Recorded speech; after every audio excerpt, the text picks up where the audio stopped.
प्रणाम, good morning. अगाउना video तास में chapter 15 आपणे पूरुं कर्युं छेल्ले मिश्र अर्थतंत्र।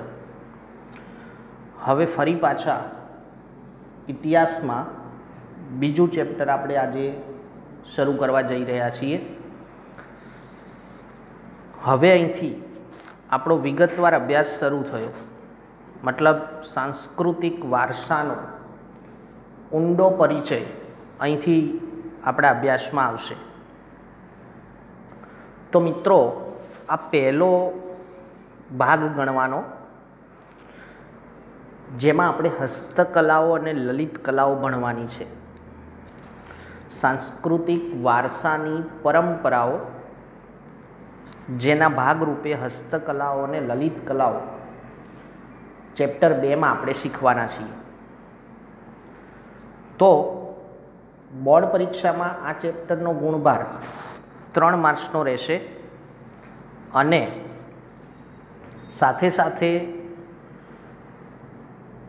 3 में 2 गुणनो एक प्रश्न अने 1 गुण हेतुलक्षी में एवुं पण आपणे ध्यान में राखवानुं। तो शुरू करिए चैप्टरनी इंडेक्स।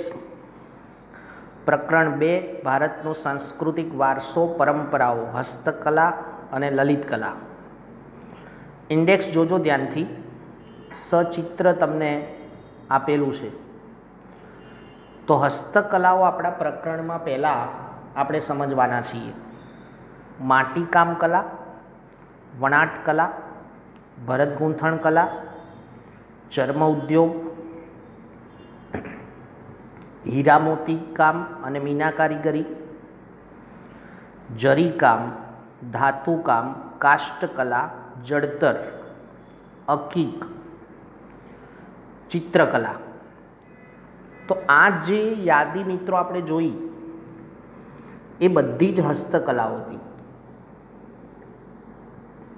छेल्ले नीचे आप्युं छे भारतनी ललित कलाओ। ललित कलाओं में 3 भाग है, नृत्य, नाट्य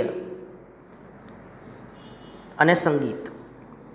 एम 3 विभाग ललित कलाओं शीखवाना है, जे विस्तृत मुद्दाओं से 2 गुणना घणा बधा प्रश्नों आ प्रकरण में बनशे चैप्टर 1 नी जेम। एटले ध्यानथी समझवानो प्रयत्न करीशुं। खूब ज रसप्रद बाबतो जाणवानी छे, समझवानी मजा आवे एवी। तो मित्रों, पाठनी प्रस्तावना जेमांथी आपणे 3 नानी नानी व्याख्याओ समझीए। पहला तो जैविक वारसो, भौतिक वारसो अने सांस्कृतिक वारसो एटले शुं। 2 गुणनी व्याख्याओ पूछाय आवी। खास याद राखजो कि ज्यां उत्तरो टूंका हशे ए उत्तरो समझवा सहेला हशे, पण ए टूंका उत्तरोने भूली पण झड़पथी जवाय। परीक्षा में ज्यारे कोई टूंको उत्तर आप्यो होय, टूंको उत्तर लखवानो होय, तो त्यारे ए टूंको उत्तर याद करवो घणो मुश्केल बनी जाय। एटले व्याख्या बराबर ध्यानथी समझजो कि जैविक वारसो एटले शुं। तो बाळकना जन्मथी माता पिता तरफथी जे कांई शारीरिक अने मानसिक लक्षणों तेने मळे छे ए जैविक वारसो कहेवाय। सायन्स छे एक प्रकारे आ कि बाळकने तेना जन्म समयथी माता पिता पासेथी जे कंई शारीरिक अने मानसिक लक्षणों, जेम के माता पिताना जे शारीरिक लक्षणों होय ए एना संतानमां, एना बाळकमां आवे कुदरती। जे मानसिक लक्षणों के बौद्धिक क्षमताओं होय ए एना संतानोमां के बाळकोमां आवे तो आ एक जैविक वारसो कहेवाय। जेम के आपणा शारीरिक लक्षणों, आपणी मानसिक लाक्षणिकताओं ए कोने मळती होय तो आपणा माता पिताने। कुदरती है, सायन्स है एक प्रकारे। भौतिक वारसो एटले शुं। घर बार जमीन जागीर के स्थावर के जंगम मिलकत જે આપણે આપણા માતા પિતા પાસેથી મેળવીએ છીએ એને ભૌતિક વારસો કહેવાય. આપણા માતા પિતા પાસે જે કંઈ સ્થાવર કે જંગમ મિલકત છે, ઘર બાર જમીન જાગીર, તો એ આપણને પેઢી દર પેઢી વારસામાં મળે છે, તો એ ભૌતિક વારસો કહેવાય. મિત્રો, ચેપ્ટર 1માં આપણે વારસાની વ્યાખ્યા જોઈ હતી, એ બરાબર યાદ કરી લઈએ હજી ફરીવાર કે વારસો એ પૂર્વજો તરફથી મળેલી ભેટ છે. આવું એક વિધાન આપણે ખાસ નોટ કર્યું હતું.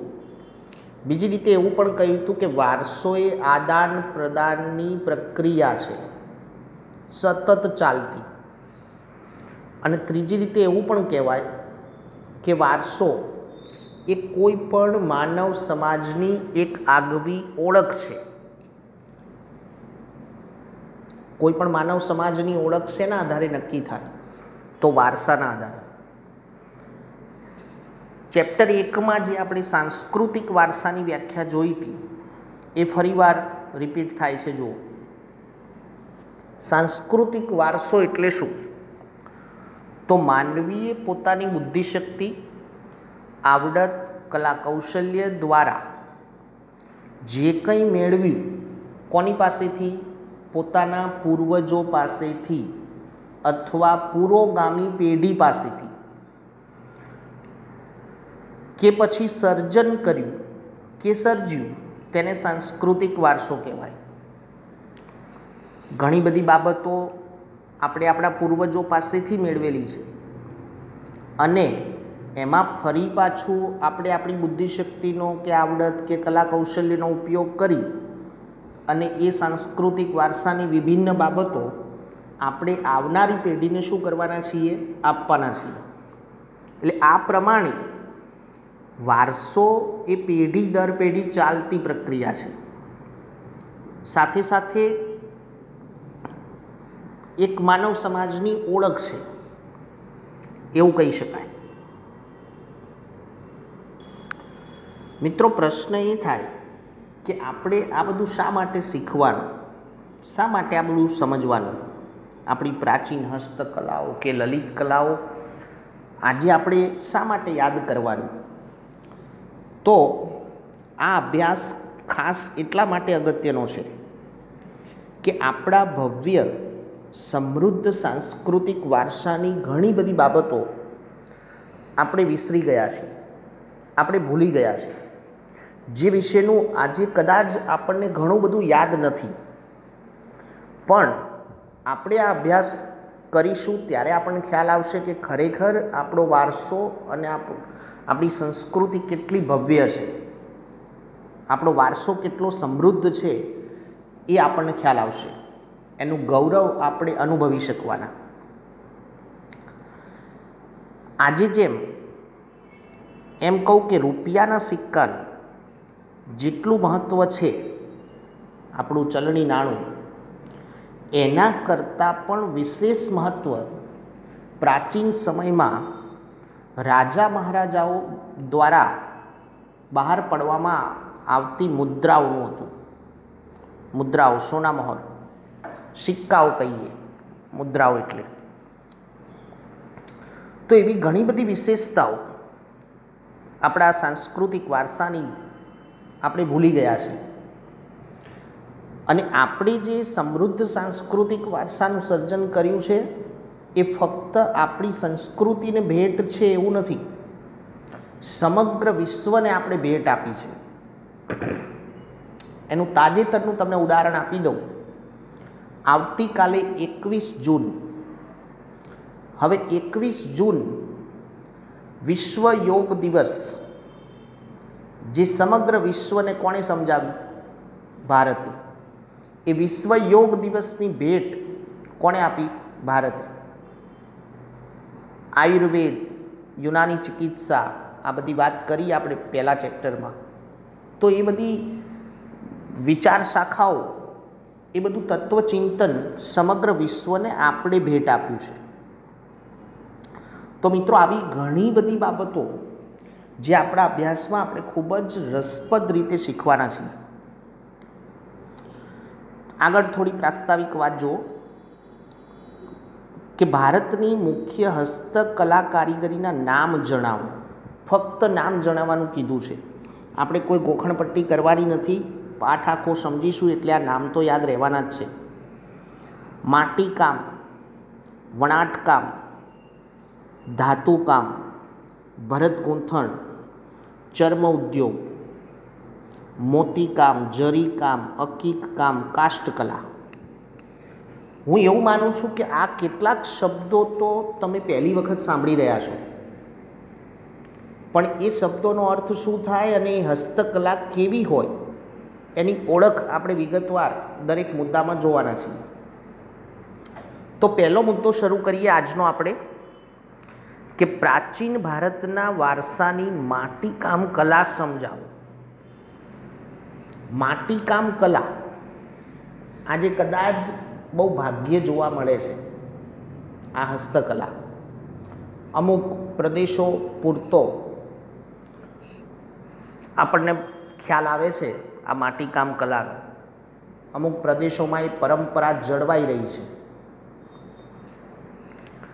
2 ગુણનો પ્રશ્ન પૂછાય એ પ્રમાણે આપણે લખવાનું. જે મુખ્ય મુદ્દાઓ હોય એ ખાસ રહી ન જાય એનું ધ્યાન રાખીશું. તો પ્રાચીન યુગમાં જ્યારે ધાતુની શોધ થઈ એ પહેલાં, આપણા અભ્યાસની હજી શરૂઆત છે, હું જે કહું એ બરાબર ધ્યાનથી સમજજો. ધાતુની શોધ પહેલાંની વાત છે.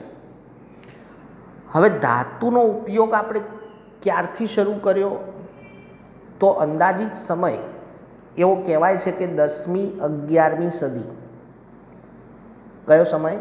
10મી 11મી સદીથી. એ પહેલાંનો સમય પાષાણ યુગ હતો. પાષાણ યુગ, તામ્ર યુગ, કાંસ્ય યુગ, લોહ યુગ, ખનિજ યુગ અને અણુ યુગ. યાદ રહેશે આ તબક્કા. પાષાણ યુગ, તામ્ર યુગ, કાંસ્ય યુગ, લોહ યુગ, ખનિજ યુગ અને અણુ યુગ, એટલે કે વર્તમાન સમય. આજે હાલમાં આપણે જે 21મી સદીમાં જીવીએ છીએ એ અણુ યુગનો સમય છે. અણુ પરમાણુ સાયન્સમાં ભણો છો તમે.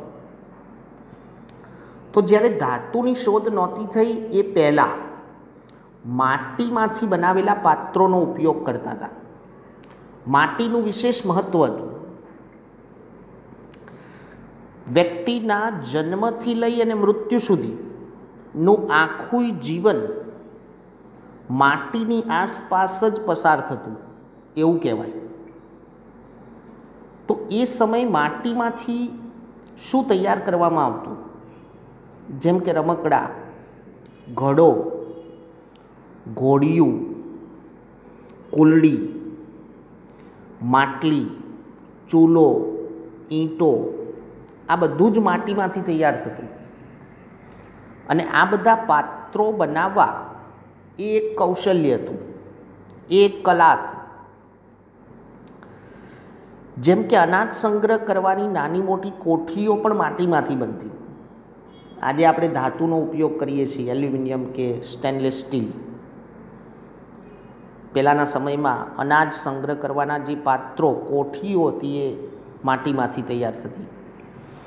ઘરના ઘણા બધા વાસણો કે પાત્રો, જેમ કે અમુક પ્રવાહી સંગ્રહ કરવા માટેના પાત્રો, દૂધ, દહીં, તેલ, ઘી, છાશ કે પછી રસોઈના વાસણો માટીમાંથી બનાવવામાં આવતા.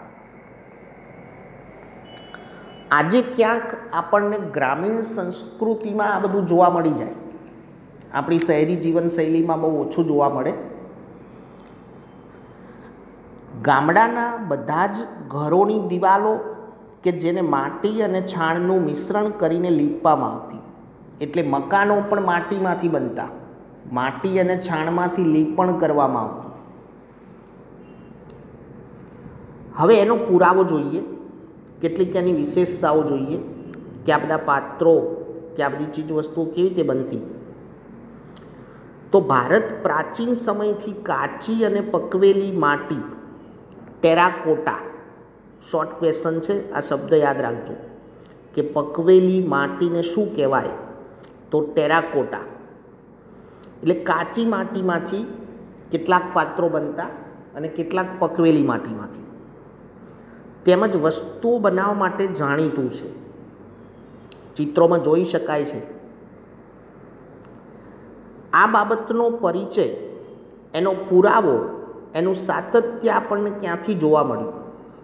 તો એ માટે બે સ્થળ ધ્યાનમાં રાખવાના છે.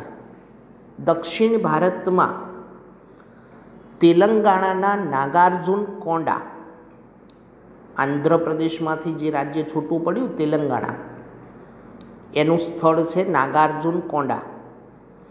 અને ગુજરાતના મહેસાણા જિલ્લાના લાંઘણજમાંથી મળી આવેલી હાથથી બનાવેલા માટીના વાસણો, જે જૂના અવશેષો પરથી આ ખ્યાલ આવે છે. એટલે આ બંને સ્થળોએથી માટીકામ કલાના પ્રાચીન અવશેષો મળી આવ્યા છે. કયા બે સ્થળો?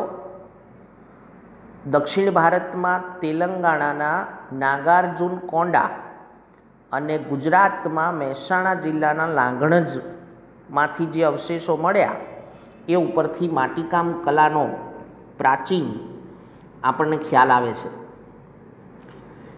એટલું જ નહીં મિત્રો, આપણી પ્રાચીન સંસ્કૃતિ લોથલ, મોહેન્જોદડો, હડપ્પા, એમાંથી પણ માટીકામ કલાના પુરાવા મળ્યા છે. જેમ કે લાલ રંગના પ્યાલા, પવાલા કહીએ, પાણી પીવા માટેનું પાત્ર, કે બરણીઓ, રકાબી, આ બધા વાસણો આપણી પ્રાચીન સંસ્કૃતિઓના અવશેષોમાંથી મળેલા.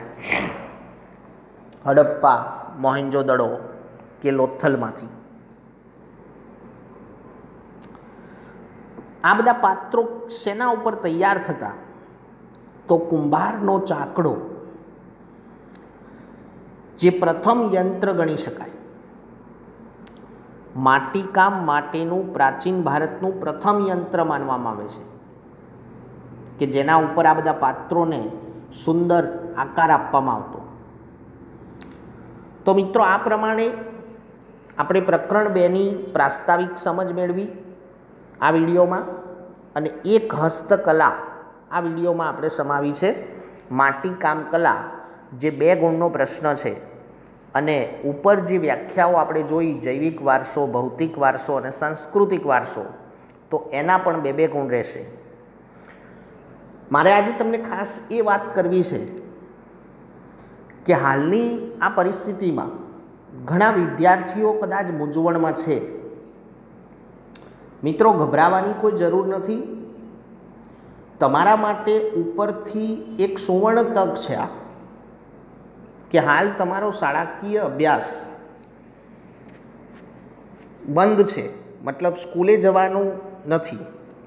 તો ત્યારે તમને જે ઓનલાઈન આપણે શીખવીએ છીએ એને તમે રોજે રોજ નોટ્સમાં લખતા રહેશો, અને રોજે રોજ જો સમજતા રહેશો તો તમારું કામ બહુ જ સરળ બની જશે, અને પરીક્ષામાં વધુ સારામાં સારી સફળતા તમે મેળવી શકશો.